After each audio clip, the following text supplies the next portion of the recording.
La maison phare, c'est quelque chose de très particulier. C'est la ville de Dijon qui a confié à la Fédération française des MJC la gestion d'un équipement de quartier.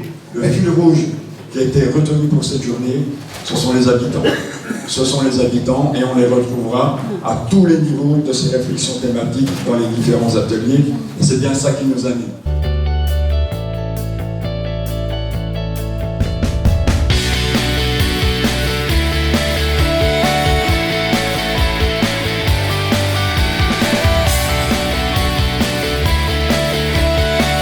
Tout ça fait que c'est ultra foisonnant et que nous, en fait, on travaille avec l'ensemble de ces partenaires. Le centre de ces projets sont justement les habitants.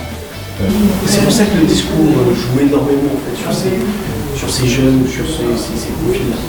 Il y a plein de choses qu'on pourrait essayer de faire, mais est-ce qu'on ne commencerait pas à donner de la valeur au travail? Mais déjà, mais voilà. C'est surtout ça. Donner de la valeur aux gens, des quartiers, beaucoup.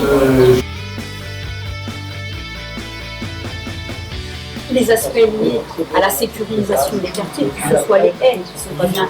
C'est beau, c'est joli, ce qui se passe, mais quelquefois ça peut être dangereux. Que ce soit les voies de circulation ouvertes des robots,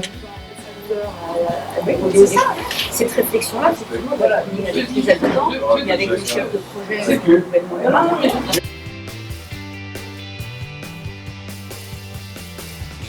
La politique de la ville, elle a plus de 30 ans maintenant, on aura bientôt une quarantaine d'années. C'est probablement une des politiques publiques qui a le plus bougé, qui a le plus évolué depuis ces dernières décennies. Au début, on a commencé par toucher aux bâtiments. On mettait des casquettes sur les toits, on mettait des bandeaux sur les murs, et puis très vite on s'est aperçu qu'il ne suffisait pas de toucher à l'habitat et au logement, qu'il fallait aussi toucher la forme urbaine. Très vite, les urbanistes se sont greffés dans les équipes politiques de la ville. On a travaillé la relation entre les quartiers et le reste des quartiers. Du coup, ce matin, j'ai participé à un atelier qui était très intéressant, du coup, sur deux actions. Donc, l'action de notre centre social qui était présentée et l'action de Lamartine, Citizen Lamartine. Pareil, un projet très pertinent, très intéressant, du coup, à Mâcon, avec, pareil, de l'intergénérationnel.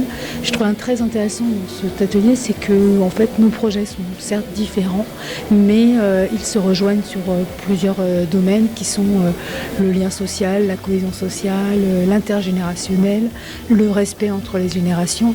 Je vous rappelle, c'est une journée où c'est les habitants, les citoyens, le collaboratif, le participatif citoyen qui a présidé en fil directeur à tous nos travaux. Là,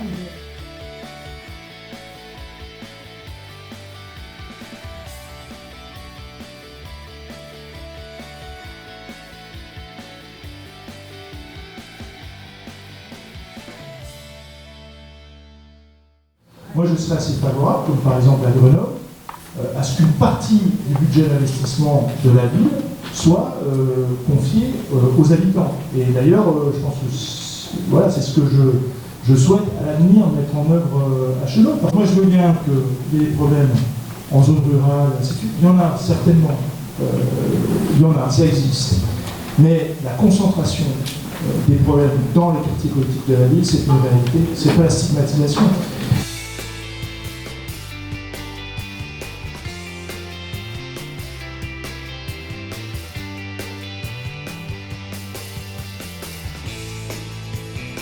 Et c'est une politique également pluridisciplinaire où on a besoin finalement de tous les talents, de toutes les énergies. Et ce qui donne à la politique de la ville son caractère extrêmement foisonnant. S'il y a bien une chose qui ne manque pas dans les quartiers, c'est des projets. Et s'il y a bien une chose qui ne manque pas dans les quartiers, c'est des idées.